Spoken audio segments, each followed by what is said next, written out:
Bayangin kamu bangun ratusan tahun dari sekarang, masuk ke masa depan yang jauh melebihi mimpi terliarmu. Ini adalah janji menarik dari krionika. Praktik mengawetkan manusia pada suhu yang sangat rendah setelah kematian, dengan harapan dihidupkan kembali di masa depan.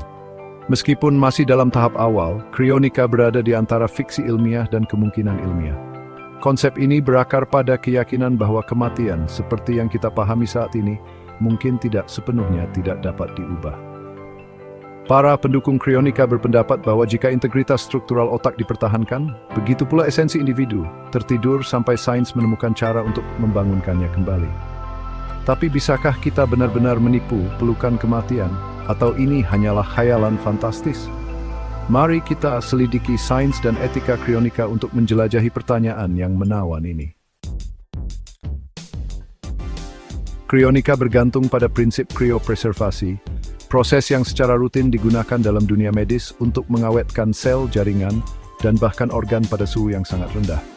Prosesnya dimulai segera setelah kematian secara hukum dinyatakan. Pertama, tubuh didinginkan dengan cepat untuk mencegah pembentukan kristal es yang dapat merusak sel. Ini dicapai dengan menggunakan penangas es dan larutan khusus. Selanjutnya, proses yang disebut vitrifikasi digunakan, di mana agen krioprotektif dimasukkan untuk menggantikan air dalam sel-sel tubuh. Agen-agen ini bertindak seperti anti beku, mencegah pembentukan kristal es yang merusak saat tubuh didinginkan hingga suhu serendah minus 196 derajat Celcius, biasanya menggunakan nitrogen cair. Pada suhu ini, semua aktivitas biologis berhenti, secara efektif menempatkan tubuh dalam keadaan mati suri. Tujuannya adalah untuk menjaga struktur otak yang rumit, tempat ingatan, proceduren, tingswidranta, duepen, teknologi visa depends, dapat memperbaiki proses dan mencuit. Walaupun konsep krionika menarik, ilmu di balik kebangkitan tetap sangat spekulatif. Rintangan yang signifikan menghalangi untuk menghidupkan kembali manusia yang telah dibekukan. Salah satu tantangan terbesar adalah kerusakan yang disebabkan oleh proses pembekuan itu sendiri. Meskipun menggunakan krioprotektan, beberapa derajat kerusakan sel tidak dapat dihindari. Lebih lanjut, menghidupkan kembali manusia yang dibekukan tidak hanya membutuhkan perbaikan kerusakan ini, tetapi juga memulai kembali proses biokimia kompleks yang membentuk kehidupan. Saat ini kita kekurangan teknologi untuk mencapai salah satu dari prestasi ini.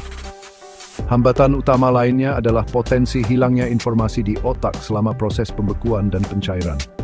Otak adalah organ yang sangat kompleks, dan masih belum jelas apakah kriopreservasi benar-benar dapat mempertahankan semua koneksi dan informasi rumit yang diperlukan untuk kesadaran.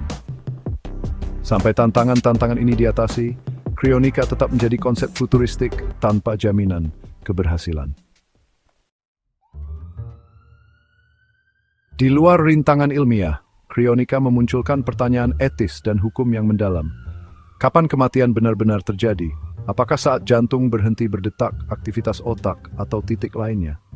Jika kriopreservasi tersedia secara luas, apakah itu akan dapat diakses oleh semua orang? Atau akankah itu semakin memperburuk ketidaksetaraan sosial yang ada? Hak dan perlindungan hukum apa yang harus diberikan kepada individu yang dibekukan? Siapa yang bertanggung jawab atas perawatan dan kemungkinan kebangkitan mereka? Ini adalah pertanyaan kompleks tanpa jawaban yang mudah. Saat kita menjelajah lebih jauh ke ranah memanipulasi hidup dan mati, semakin penting untuk terlibat dalam diskusi terbuka dan bijaksana tentang implikasi etis dari upaya semacam itu. Masa depan mungkin menyimpan kemajuan ilmiah yang luar biasa, tetapi terserah kita untuk memastikan bahwa kemajuan ini dipandu oleh kebijaksanaan.